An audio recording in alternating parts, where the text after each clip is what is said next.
سمجھا رہا ہے۔ قُلْ إِن كُنتُمْ تُحِبُّونَ اللَّهَ، یہ آیت بہت معروف بھی ہے، مسلمانوں کو پسند بھی ہے۔ ہمارے ہاں جو وعظ ہوتے ہیں، تقاریر ہوتی ہیں، تو اس کے اندر بہت کثرت سے کوٹ ہوتی ہے، قُلْ إِن كُنتُمْ تُحِبُّونَ اللَّهَ فَاتَّبِعُونِي يُحْبِبْكُمُ اللَّهُ۔ اے نبی کہہ دیجئے کہ اگر تم لوگ چاہتے ہو کہ اللہ سے محبت کرو، اگر تم اللہ سے محبت کرتے ہو، فَاتَّبِعُونِي، تو میری پیروی کرو، میرا اتباع کرو۔ یحببکم اللہ، اللہ تم سے محبت کرے گا، ویغفر لکم ذنوبکم، اور تمہارے گناہ بخش دے گا، واللہ غفور الرحیم، اور اللہ غفور الرحیم ہے۔ قل اطیعوا اللہ والرسول، کہہ دیجئے اطاعت کرو اللہ کی اور اس کے رسول کی، فإن تولوا فإن اللہ لا يحب الکافرین، اور اگر وہ پیٹھ موڑ لیں تو اللہ کو ایسے کافر پسند نہیں ہے۔ یہ دو آیتیں اس اعتبار سے بڑی اہم ہیں کہ اس میں رسول کے لیے دو الفاظ آئے ہیں، اطاعت اور اتباع۔ اطاعت اگر نہیں ہے تو کفر ہو گیا۔ اطاعت تو لازم ہے، لیکن اطاعت کس چیز میں ہوتی ہے؟ جو حکم دیا ہے، یہ کرو، آپ کو کرنا ہے۔ اتباع اس سے اوپر کی شے ہے، انسان خود تلاش کرے حضور کیا کرتے تھے، اور چاہے آپ نے نہیں فرمایا کہ یہ کرو، لیکن آپ ان کی پیروی کر رہے ہیں۔ یہ گویا کہ دائرہ وسیع ہو گیا۔ جس سے محبت ہوتی ہے اس کا انسان جو ہے اس کی ہر طرح سے اس کے ساتھ ایک مناسبت پیدا کرنا چاہتا ہے۔ کیسا لباس اس کا ہے ویسا ہی لباس اپنا بنائے، کیا چیزیں اس کو پسند ہیں کھانے میں وہی چیزیں خود بھی کھائے اور پسند کرے۔ تو یہ چیزیں جس کا حکم نہیں ہے، جیسے کہ ایک صحابی کا واقعہ آتا ہے کہ وہ ایک مرتبہ آئے اور انہوں نے اس وقت یہ دیکھا، ایک ہی مرتبہ آئے ہوں گے کہیں باہر سے بدو صحابی، کہ حضور کے کرتے کے بٹن لگے ہوئے نہیں تھے۔ انہوں نے ساری عمر پھر اپنے کرتے کے بٹن نہیں لگائے۔ حضور نے حکم تو نہیں دیا تھا، دیکھا یہ کہ محمد اس شان میں تھے اس وقت، تو پھر اس کے بعد اسی کو لازم کر لیا۔ اس اتباع میں یہ بات بھی آ جائے گی کہ اگرچہ دین کے کچھ تقاضے ایسے ہیں کہ جس درجے میں محمد الرسول اللہ صلی اللہ علیہ وسلم نے ان کو پورا کیا، اس درجے میں پورا کرنا کسی انسان کے بس میں نہیں ہے، پھر بھی اس کی کوشش کرتے رہنا یہ اتباع کا تقاضا ہے۔ مثلا حضور نے کوئی مکان نہیں بنایا، حضور نے کوئی جائیداد نہیں بنائی، حضور نے جیسے ہی وحی کا آغاز ہوا کوئی دنیاوی کام نہیں کیا، کوئی تجارت نہیں کی، ایک ایک لمحہ اپنی توانائی کی ایک رمق وہ لگا دی کس کام کے لیے؟ اللہ کے دین کی دعوت اور اللہ کے دین کی اقامت، اس کو قائم کرنے کے لیے۔ اب سب کے لیے تو اس مقام تک تو پہنچنا مشکل ہے، لیکن یہ کہ آئیڈیل یہ رہے، اسی کی طرف انسان چلنے کی کوشش کرتا رہے، میکسیمم جتنا بھی اپنا وقت فارغ کرے، اپنے وسائل فارغ کرے اور لگائے اس کام کے اندر، تو اتباع کا جو ہے کم سے کم تقاضا اس وقت پورا ہوگا۔ ہاں جو حکم دے دیا گیا، یہ حلال ہے، یہ حرام ہے، یہ فرض ہے، یہ واجب ہے، اس کا تو اگر معاملہ اس کی پیروی نہیں ہو رہی تو پھر تو وہ کفر ہے۔ لیکن اتباع اگر آپ کر رہے ہیں تو اتباع جو ہے وہ پھر اللہ کا محبوب بن جانا ہے۔ اگر تم اللہ سے محبت کرتے ہو تو میرا اتباع کرو، میری پیروی کرو، دیکھو میں کیا کر رہا ہوں، میرے کیا شب و روز ہے، کن کاموں میں میری توانائیاں لگ رہی ہیں، کیا دلچسپیاں ہیں میری دنیا کے اندر، ان چیزوں کے اندر تم میری پیروی کرو۔ فاتبعونی یحببکم اللہ، تم اللہ کے محب نہیں محبوب بن جاؤ گے، واللہ غفور الرحیم، اور اللہ غفور الرحیم ہے۔ باقی دوسرا درجہ جو نچلا ہے، قل اطیعوا اللہ والرسول، اطاعت تو اللہ اور اس کے رسول کی کرنی ہی کرنی ہے۔ فإن تولوا، اور اگر اس اطاعت سے بھی موڑے، فإن اللہ لا يحب الکافرین، تو اللہ کو ایسے کافر تو پسند نہیں ہے، کیونکہ پھر اطاعت رسول کا انکار تو کفر ہو گیا۔ یہاں وہ پہلا حصہ جو ہے نصف اول کا ثلث اول، یعنی نصف اول جو ہے سورہ مبارکہ کا، میں نے عرض کیا تھا کہ اس میں پہلی آیات 32 ہیں، جنرل ہیں، تمہیدی ہیں، دین کے بڑے جو گہرے اصول ہیں وہ ہیں، دعائیں تلقین کی گئی ہیں، محکمات اور متشابہات کا فرق واضح کیا گیا ہے۔ لیکن اب دوسرے حصے میں سارا خطاب جو ہے وہ براہ راست عیسائیوں سے ہے، اور انہیں بتانا یہ ہے کہ حضرت عیسیٰ کو جو تم نے معبود بنا لیا، یا تو تثلیث کی شکل دے دی ٹرینٹی، یا گاڈ انکارنیٹ بنا دیا۔ تثلیثیں بھی دو طرح کی رہی ہیں، اللہ بھی اور مریم بھی اور عیسیٰ بھی، اور دوسری تثلیث جو ہے جو اب دنیا میں عام ہے وہ ہے اللہ اور روح القدس اور حضرت عیسیٰ۔ تو یہ جو تثلیثیں تم نے ایجاد کر لی ان کی کوئی بنیاد نہیں ہے، یہ تمہاری کج روی ہے، تم نے غلط شکل اختیار کی ہے، عیسیٰ علیہ السلام بہت برگزیدہ پیغمبر تھے، ہاں ان کی ولادت معجزانہ طریقے پر ہوئی ہے، لیکن اگر ان کی ولادت معجزانہ طریقے پر ہوئی ہے تو ان سے متصلاً قبل یحییٰ کی جو ولادت ہوئی ہے وہ بھی معجزانہ ہوئی ہے، وہ بھی کوئی کم معجزہ نہیں تھا۔ تو معجزے، اور پھر آدم کی جو ولادت ہوئی یا آدم کو جو پیدا کیا اللہ نے، تو ظاہر بات ہے کہ وہ اپنی جگہ پر جہاں سے نسل انسانی کا آغاز ہوا، تو یہی بات اگر دلیل ہو جائے الوہیت کی تو یہ تو پھر آدم کو بھی الہ مانو اور یحییٰ کو بھی الہ مانو۔ تو ساری بحث اس پر ہو رہی ہے۔ ان اللہ اصطفیٰ آدم و نوحا وآل ابراہیم وآل عمران علی العالمین، یقیناً اللہ نے چن لیا آدم کو اور نوح کو اور آل ابراہیم کو اور آل عمران کو تمام جہان والوں پر، تمام جہانوں پر نہیں، تمام جہان والوں پر۔ حضرت آدم علیہ السلام کا بھی استفاء ہوا ہے۔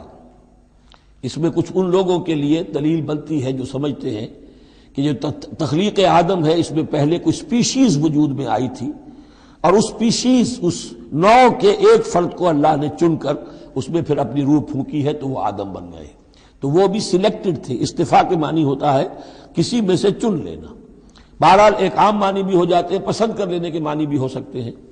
ان اللہ اصطفیٰ آدم و نوحا، اور پھر نوح کو پسند کیا، آل ابراہیم، ابراہیم کے گھر کو، ان کے خاندان کو، وآل عمران، عمران جو ہے بنی اسرائیل کی تاریخ میں دو عظیم شخصیتوں کے نام ہیں، ایک تو حضرت موسیٰ کے والد کا نام بھی عمران تھا، اور ایک حضرت مریم کے والد کا نام بھی عمران تھا۔ حضرت عیسیٰ کے نانا عمران ہوئے اور حضرت موسیٰ کے والد عمران تھے۔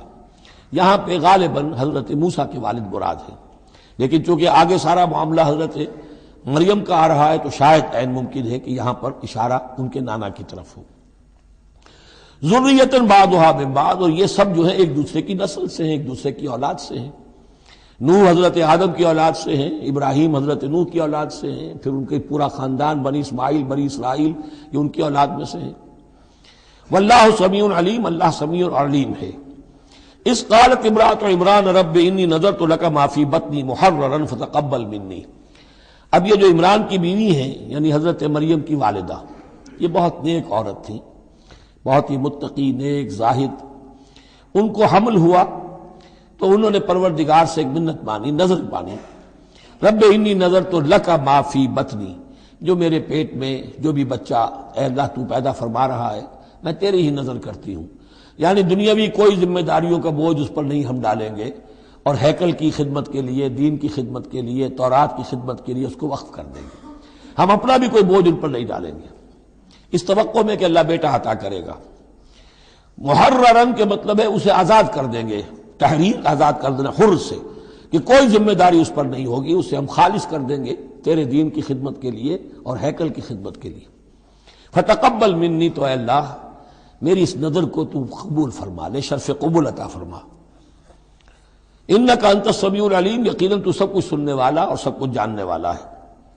فلما وضعتها قالت رب انی وضعتها انثی، اب جب وضع حمل ہوا تو پھر اس نے کہا اے اللہ یہ تو میں ایک بیٹی جن گئی ہوں، یعنی میری تو یہاں بیٹی ہو گئی ہے، میں تو امید میں تھی کہ بیٹا آئے گا تو اس کو جو ہے میں وقف کر دوں گی۔ اس وقت تک ہیکل کے خادموں میں کسی خاتون کو، لڑکی کو قبول نہیں کیا جاتا تھا۔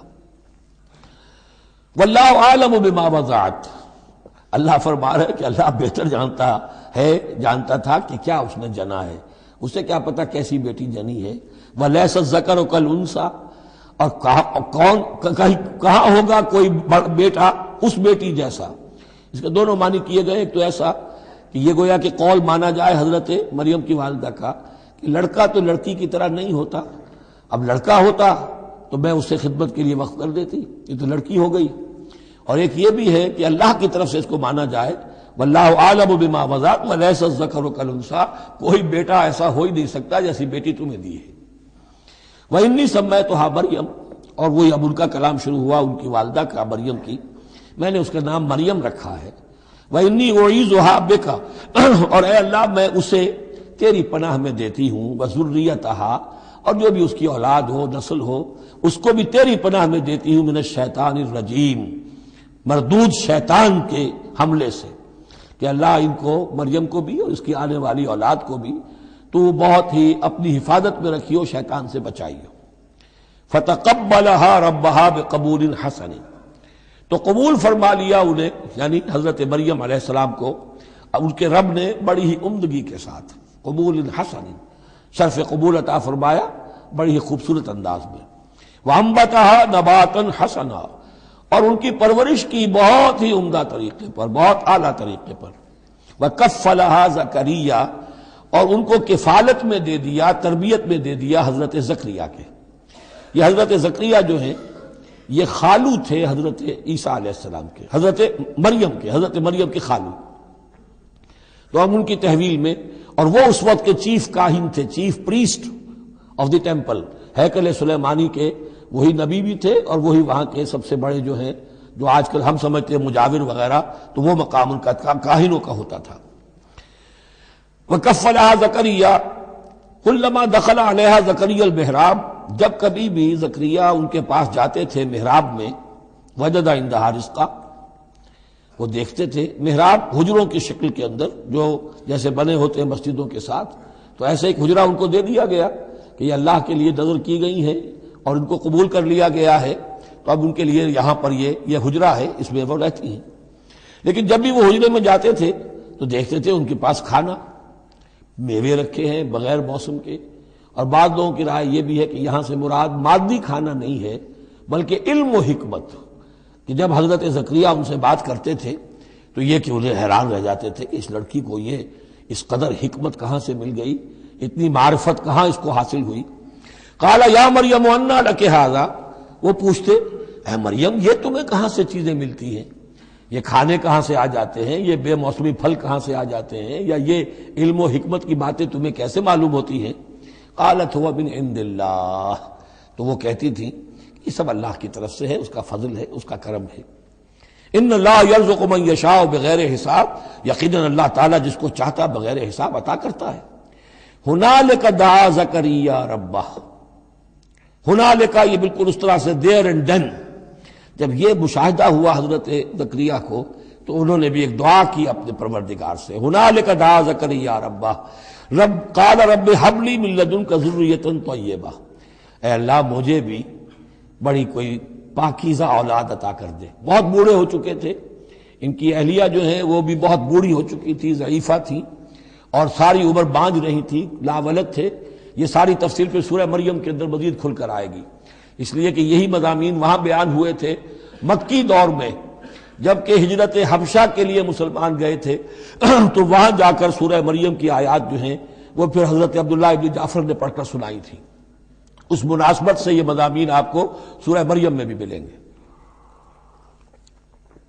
ساری عمر بوڑھے رہے اور بے اولاد رہے، لیکن اب وہ ایک دبی ہوئی خواہش، چنگاری، وہ بھڑک اٹھی، اے اللہ اس بچی کو تو یہ کچھ دے سکتا ہے تو تیری قدرت ہے مجھے بھی ذریۃ طیبہ، پاکیزہ اولاد عطا فرما۔ انک سمیع الدعاء، یقیناً تو دعا کا سننے والا ہے۔ فنادت الملائکۃ، تو فرشتوں نے انہیں پکار کر کہا، ندا کی، وہو قائم یصلی فی المحراب، اور وہ کھڑے ہوئے نماز پڑھ رہے تھے اپنی محراب میں، ان کا بھی حجرہ تھا۔ ان اللہ یبشرک بیحییٰ، اللہ تعالیٰ تمہیں بشارت دیتا ہے زکریا یحییٰ کی، مصدقا بکلمۃ من اللہ، جو تصدیق کرے گا ایک ایسے شخص کی جو اللہ کا خاص کلمہ ہوگا، یعنی حضرت عیسیٰ، کلمۃ منہ، یہ بعد میں باتیں آئیں گی۔ وسیداً، اور سردار ہوگا، وحصوراً، اور تجرد کی زندگی گزارے گا، ونبیا من الصالحین، اور نبی ہوگا صالحین میں سے۔ یہاں نوٹ کر لیجئے کہ آخری مدح کا لفظ جو حضرت یحییٰ کے لیے آیا ہے وہ نبی ہے، نبیا من الصالحین۔ قال رب انا یکون لی غلام، ابھی خود دعا کر رہے تھے لیکن غالباً اس کی بڑی توثیق چاہ رہے ہیں اللہ سے، ری ایشورنس۔ کہا پروردگار میرے ہاں کیسے بیٹا ہو جائے گا، وقد بلغنی الکبر، جبکہ میں انتہائی بوڑھا ہو چکا ہوں، وامرأتی عاقر، اور میری بیوی جو ہے بانجھ رہی ہے۔ قال کذلک اللہ یفعل ما یشاء، تو انہوں نے کہا کہ اللہ نے فرمایا کہ اللہ کرتا ہے اسی طرح، یا فرشتوں نے جواب دیا جو چاہتا ہے کرتا ہے، اسے اسباب کی احتیاج نہیں ہے، اسباب اس کے محتاج ہیں، اللہ اسباب کا محتاج نہیں ہے۔ قال رب اجعل لی آیہ، انہوں نے عرض کیا پروردگار میرے لیے کوئی نشانی مقرر کر دے، مجھے معلوم ہو جائے کہ واقعی ایسا ہونا ہے، اور واقعی یہ کلام جو میں سن رہا ہوں تیری طرف سے ہے۔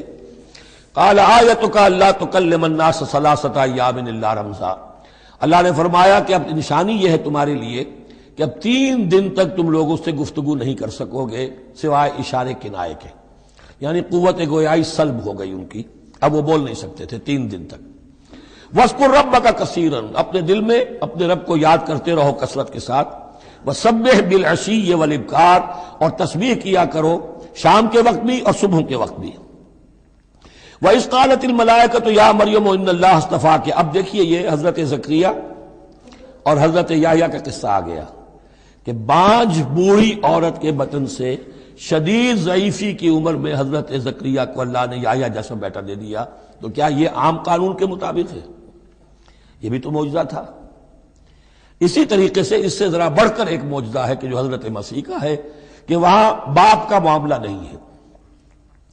فرمایا وَإِذْ قَالَتِ الْمَلَائِكَةُ يَا مَرْيَمُ، اور یاد کرو جب کہ کہا فرشتوں نے اے مریم، إِنَّ اللَّهَ اصْطَفَاكِ وَطَهَّرَكِ وَاصْطَفَاكِ عَلَى نِسَاءِ الْعَالَمِينَ، یقیناً اللہ نے تمہیں چن لیا ہے اور تمہیں خوب پاک کر دیا ہے اور تمہیں چن لیا ہے تمام جہان کی خواتین پر۔ یا مریم اقنتی لربک، اے مریم اب اپنے رب کی فرما برداری کرتی رہو۔ واسجدی، اور سجدہ کیا کرو۔ وارکعی مع الراکعین، اور جھکنے والوں کے ساتھ جھکتی رہا کرو، نماز باجماعت کے اندر شریک ہو جایا کرو۔ ذالک من انباء الغیب نوحی الیک، اور یہ غیب کی خبروں میں سے ہے جو اے محمد ہم آپ کو وحی کر رہے ہیں۔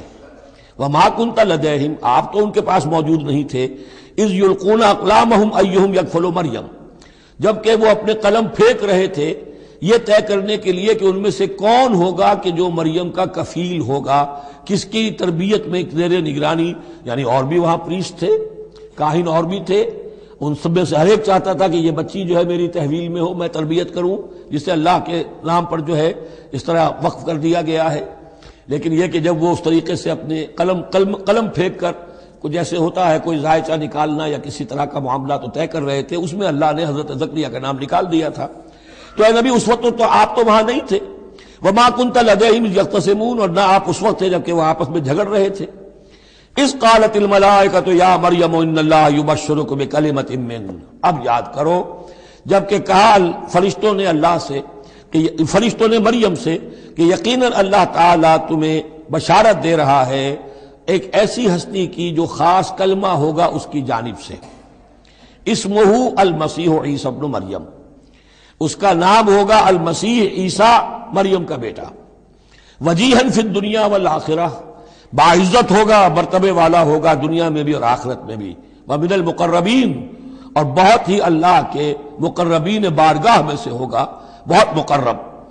وَيُكَلِّمُ النَّاسُ فِي الْمَهْدِ وَكَهْلًا، اور وہ لوگوں سے گفتگو کرے گا گود میں بھی اور پوری عمر کا ہو کر بھی۔ کہولت 40 برس کے بعد آتی ہے، اور حضرت مسیح اٹھا لیے گئے، رفع سماوی ہوا 33 برس کی عمر میں، گویا کہ اس آیت کا تقاضا ابھی پورا نہیں ہوا ہے۔ اور اس سے اندازہ کر لیجیے اس کے کہنے کی ضرورت کیا تھی، پوری عمر کو پہنچ کر تو سبھی بولتے ہیں، اس کا اشارہ کیوں کیا گیا یہاں؟ اس لیے کہ ہمیں معلوم ہو جائے کہ حضرت مسیح پر ابھی موت واقع نہیں ہوئی ہے، بلکہ وہ واپس آئیں گے دنیا میں، دوبارہ اتریں گے، پھر ان کی وہ عمر بھی ہوگی، پھر وہ شادی بھی کریں گے، ان کی اولاد بھی ہوگی، اور ان کے ذریعے سے اللہ تعالیٰ یہ نظام خلافت علی منہاج النبوت کو پوری دنیا میں قائم کرے گا۔ وَيُكَلِّمُ النَّاسَ فِي الْمَهْدِ وَكَهْلًا، اور وہ گفتگو کرے گا لوگوں سے اپنے گود میں بھی، تمہاری گود میں بھی، پگھوڑے میں بھی، اور بڑی پوری عمر کا ہو کر بھی، وَمِنَ الصَّالِحِينَ، اور یقیناً وہ بھی بہت ہی ہمارے نیکوکار بندوں میں سے ہوگا۔ قالت رب انا یکون لی ولد، حضرت مریم سلام علیہا نے بھی وہی جو ہے بات واضح کی، اے اللہ میرے اولاد کیسے ہو جائے گی؟ ولم یمسسنی بشر، مجھے تو کسی مرد نے ہاتھ تک نہیں لگایا۔ قال کذالک اللہ یخلق ما یشاء، فرمایا اسی طرح اللہ تعالیٰ تخلیق فرماتا ہے جو چاہتا ہے، اس کو ضرورت نہیں ہے۔